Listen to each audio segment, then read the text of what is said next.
Hello friend, preposition and some useful words के अंतर्गत हिंदी वाक्य में से रहने से इसके लिए 5 प्रीपोजिशन जैसे from, with, through, since, than का प्रयोग किया जाता है। अब फ्रॉम से मतलब एक जगह से दूसरी जगह, विथ से मतलब के इस्तेमाल से के साथ, थ्रो का मतलब दो के बीच से निकलकर, सिंस का मतलब समय से, देन का मतलब तुलना करने के लिए। अब प्रथम हम फ्रॉम देखें। फ्रॉम यानी एक जगह से दूसरी जगह या एक के पास से दूसरे के पास। एज फॉर एग्जाम्पल, नंबर 1, मेरा माल CST से आता है। My goods comes from CST। Number 2, मैं पटना से बोल रहा हूँ। I am calling from Patna. Number 3, मुझे मेरी फैमिली से कुछ नहीं मिला है। I have got nothing from my family. Number 4, मैं तुमसे 500 रुपये लूँगा। I will take 500 rupees from you. Number 5, वह आज पटना से आएगा। He will come from Patna today. अब 2 नंबर में विथ यानी के इस्तेमाल से के साथ। एज फॉर एग्जाम्पल, नंबर 1, वह पेंसिल से लिखता है। He writes with a pencil. मैं गर्म पानी से कभी स्नान नहीं करता। I never bath with hot water. Number 3, मैं सिर्फ काले पेन से लिखूंगा। I shall write only with black pen.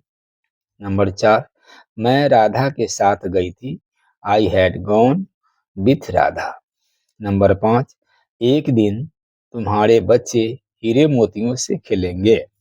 One day your children will play with diamonds and pearls. अब थ्रो। थ्रो का मतलब दो के बीच से निकलकर या के जरिए से। एज फॉर एग्जाम्पल, वह खिड़की से बास आ रही है। Odour is coming through that window. Number 2, train भोगदे में से निकल रही है। The train is passing through a tunnel. Number 3, उस होल से पानी आता है। Water leaks through that hole. Number 4, गोली मोहन के शरीर से निकल गई। Bullet past through Mohan's body. अब ऑल थ्रू द ईयर यानी सालों भर। थ्रू लाइफ यानी जीवन भर।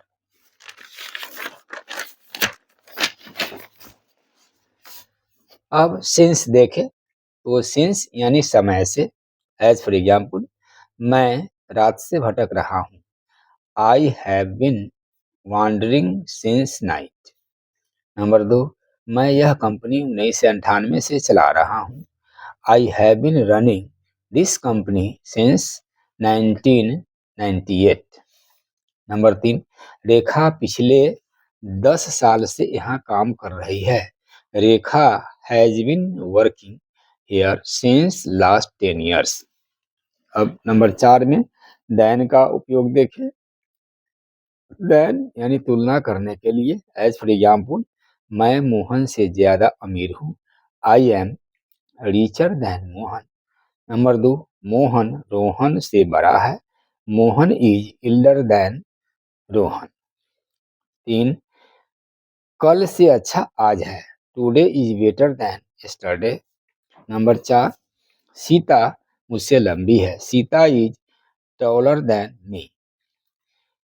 अब मोहन का भाई, इसके लिए ब्रदर ऑफ मोहन या मोहन्स ब्रदर कहें। मोहन के बाद ए एपोस्ट्रोफी एस लगा हुआ है, इसका मतलब का होता है, मोहन्स ब्रदर। अब एग्जाम्पल देखें। नंबर 1 में बुआ माने लड़का, बॉयज माने लड़का का। यहाँ पर बहुवचन में बॉयज माने लड़कों, यहाँ फिर बॉयज माने इसके बाद एपस्ट्रॉफी का सिंबल है, लड़कों का। अब नंबर 2 में देखिए अदर माने दूसरों, यानी दूसरा, और अदर्स माने दूसरों का, अदर्स माने दूसरों, अदर्स माने इसके और एपस्ट्रॉफी है का सिंबल है, इसलिए दूसरों का। नंबर 3 में कस्टमर यानी ग्राहक, कस्टमर्स ग्राहक का, कस्टमर्स ग्राहकों, कस्टमर्स ग्राहकों का। As for example this is boys room, यह लड़का का कमरा है, एक वचन में। अब नंबर 2 में this room is boys room, यह लड़कों का कमरा है, बहुवचन में। इस तरह से आपको से संबंधित प्रीपोजिशन के विषय में बताया हूँ। उम्मीद करता हूँ कि अच्छा अवश्य लगा होगा। धन्यवाद।